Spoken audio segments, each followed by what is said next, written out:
Capítulo 6. Da Administração Pública. Seção 1. Disposições Gerais.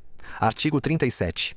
A administração pública direta e indireta de qualquer dos poderes da União, dos Estados, do Distrito Federal e dos municípios obedecerá aos princípios de legalidade, impessoalidade, moralidade, publicidade e eficiência, e também ao seguinte: inciso 1. Os cargos, empregos e funções públicas são acessíveis aos brasileiros que preencham os requisitos estabelecidos em lei, assim como aos estrangeiros, na forma da lei. Inciso 2. A investidura em cargo ou emprego público depende de aprovação prévia em concurso público de provas ou de provas e títulos, de acordo com a natureza e a complexidade do cargo ou emprego, na forma prevista em lei, ressalvadas as nomeações para cargo em comissão declarado em lei, de livre nomeação e exoneração. Inciso 3. O prazo de validade do concurso público será de até 2 anos, prorrogável uma vez, por igual período. Inciso 4. Durante o prazo improrrogável previsto no edital convocação, aquele aprovado em concurso público de provas, ou de provas e títulos, será convocado com prioridade sobre novos concursados para assumir cargo ou emprego na carreira. Inciso 5. As funções de confiança, exercidas exclusivamente por servidores ocupantes de cargo efetivo, e os cargos em comissão, a serem preenchidos por servidores de carreira nos casos, condições e percentuais mínimos previstos em lei. Destinam-se apenas às atribuições de direção, chefia e assessoramento. Inciso 6. É garantido ao servidor público civil o direito à livre associação sindical. Inciso 7. O direito de greve será exercido nos termos e nos limites definidos em lei específica. Inciso 8. A lei reservará percentual dos cargos e empregos públicos para as pessoas portadoras de deficiência e definirá os critérios de sua admissão. Inciso 9.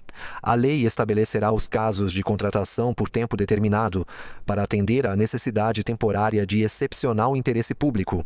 Inciso 10. A remuneração dos servidores públicos e o subsídio de que trata o parágrafo 4º do artigo 39 somente poderão ser fixados ou alterados por lei específica, observada a iniciativa privativa em cada caso, assegurada a revisão geral anual, sempre na mesma data e sem distinção de índices.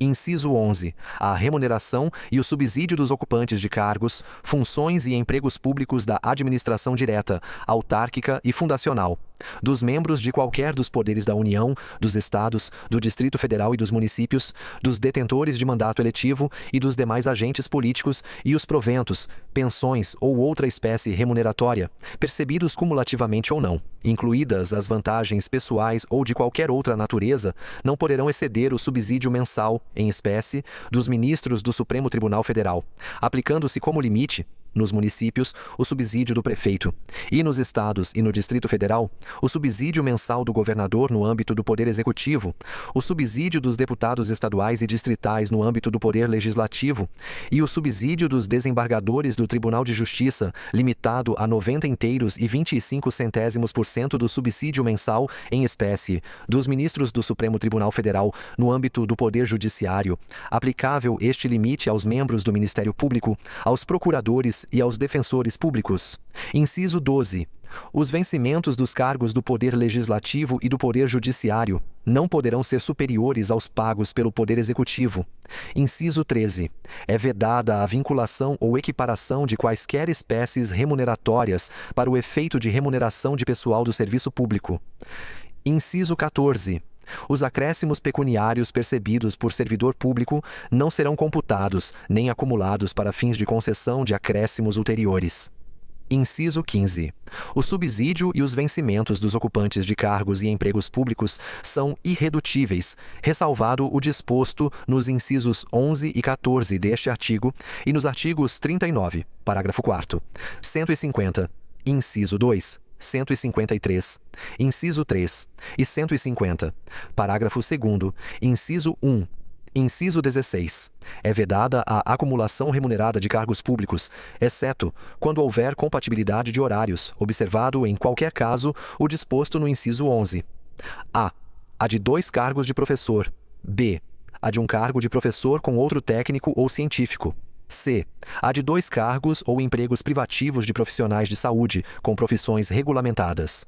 Inciso 17. A proibição de acumular estende-se a empregos e funções e abrange autarquias, fundações, empresas públicas, sociedades de economia mista, suas subsidiárias e sociedades controladas, direta ou indiretamente, pelo poder público. Inciso 18. A administração fazendária e seus servidores fiscais terão, dentro de suas áreas de competência e jurisdição, precedência sobre os demais setores administrativos na forma da lei. Inciso 19. Somente por lei específica poderá ser criada autarquia e autorizada a instituição de empresa pública, de sociedade de economia mista e de fundação, cabendo à lei complementar, neste último caso, definir as áreas de sua atuação. Inciso 20. Depende de autorização legislativa, em cada caso, a criação de subsidiárias das entidades mencionadas no inciso anterior, assim como a participação de qualquer delas em empresa privada. Inciso 21. Ressalvados os casos especificados na legislação, as obras, serviços, compras e alienações serão contratados mediante processo de licitação pública, que assegure igualdade de condições a todos os concorrentes, com cláusulas que estabeleçam obrigações de pagamento, mantidas as condições efetivas da proposta, nos termos da lei, o qual somente permitirá as exigências de qualificação técnica e econômica indispensáveis à garantia do cumprimento das obrigações. Inciso 22. As administrações tributárias da União, dos Estados, do Distrito Federal e dos municípios, atividades essenciais ao funcionamento do Estado, exercidas por servidores de carreiras específicas, terão recursos prioritários para a realização de suas atividades e atuarão de forma integrada, inclusive com o compartilhamento de cadastros e de informações fiscais, na forma da lei ou convênio. Parágrafo 1º. A publicidade dos atos, programas, obras, serviços e campanhas dos órgãos públicos deverá ter caráter educativo, informativo ou de orientação social, dela não podendo constar nomes, símbolos ou imagens que caracterizem promoção pessoal de autoridades ou servidores públicos. Parágrafo 2º. A não observância do disposto nos incisos 2 e 3 implicará a nulidade do ato e a punição da autoridade responsável, nos termos da lei. Parágrafo 3º. A lei disciplinará as formas de participação do usuário na administração pública direta e indireta, regulando especialmente: inciso 1. As reclamações relativas à prestação dos serviços públicos em geral, asseguradas a manutenção de serviços de atendimento ao usuário e a avaliação periódica, externa e interna, da qualidade dos serviços. Inciso 2. O acesso dos usuários a registros administrativos e a informações sobre atos de governo, observado o disposto no artigo 5º, inciso 10 e 32. Inciso 3. A disciplina da representação contra o exercício negligente ou abusivo de cargo, emprego ou função na administração pública. Parágrafo 4º. Os atos de improbidade administrativa importarão a suspensão dos direitos políticos, a perda da função pública, a indisponibilidade dos bens e o ressarcimento ao erário, na forma e gradação previstas em lei, sem prejuízo da ação penal cabível. Parágrafo 5º. A lei estabelecerá os prazos de prescrição para ilícitos praticados por qualquer agente, servidor ou não, que causem prejuízos ao erário, ressalvadas as respectivas ações de ressarcimento. Parágrafo 6º. As pessoas jurídicas de direito público e as de direito privado prestadoras de serviços públicos responderão pelos danos que seus agentes, nessa qualidade, causarem a terceiros, assegurado o direito de regresso contra o responsável nos casos de dolo ou culpa. Parágrafo 7º. A lei disporá sobre os requisitos e as restrições ao ocupante de cargo ou emprego da administração direta e indireta que possibilite o acesso a informações privilegiadas. Parágrafo 8º. A autonomia gerencial, orçamentária e financeira dos órgãos e entidades da administração direta e indireta poderá ser ampliada mediante contrato, a ser firmado entre seus administradores e o poder público, que tenha por objeto a fixação de metas de desempenho para o órgão ou entidade, cabendo à lei dispor sobre: inciso 1, o prazo de duração do contrato; inciso 2, os controles e critérios de avaliação de desempenho, direitos, obrigações e responsabilidade dos dirigentes; inciso 3, a remuneração do pessoal.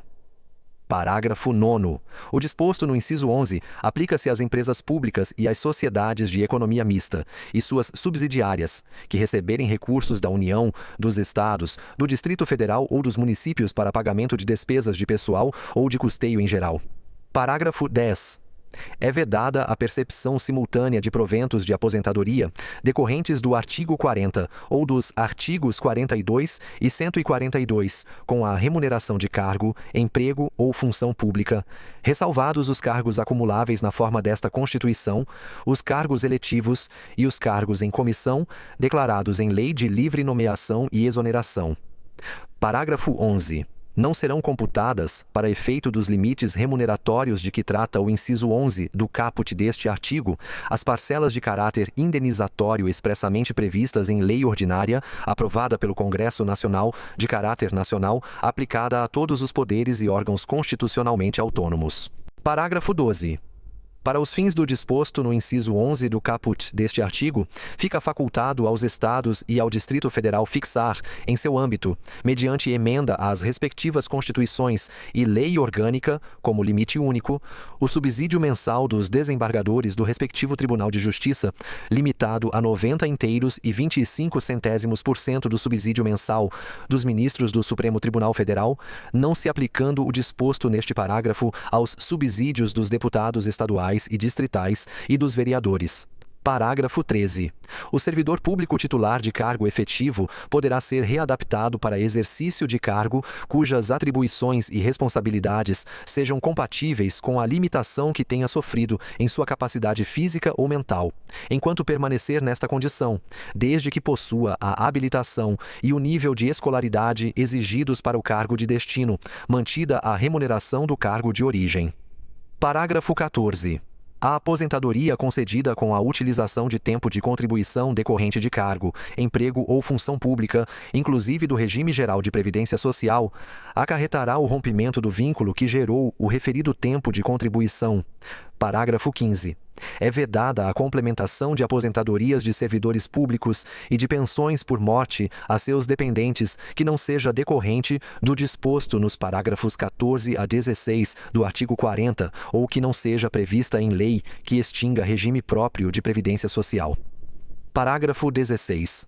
Os órgãos e entidades da administração pública, individual ou conjuntamente, devem realizar avaliação das políticas públicas, inclusive com divulgação do objeto a ser avaliado e dos resultados alcançados, na forma da lei. Artigo 38. Ao servidor público da administração direta, autárquica e fundacional, no exercício de mandato eletivo, aplicam-se as seguintes disposições. Inciso 1. Tratando-se de mandato eletivo federal, estadual ou distrital, ficará afastado de seu cargo, emprego ou função. Inciso 2. Investido no mandato de prefeito, será afastado do cargo, emprego ou função, sendo-lhe facultado optar pela sua remuneração. Inciso 3. Investido no mandato de vereador, havendo compatibilidade de horários, perceberá as vantagens de seu cargo, emprego ou função, sem prejuízo da remuneração do cargo eletivo. E não havendo compatibilidade, será aplicada a norma do inciso anterior. Inciso 4. Em qualquer caso que exija o afastamento para o exercício de mandato eletivo, seu tempo de serviço será contado para todos os efeitos legais, exceto para promoção por merecimento. Inciso 5. Na hipótese de ser segurado de regime próprio de previdência social, permanecerá filiado a esse regime, no ente federativo de origem.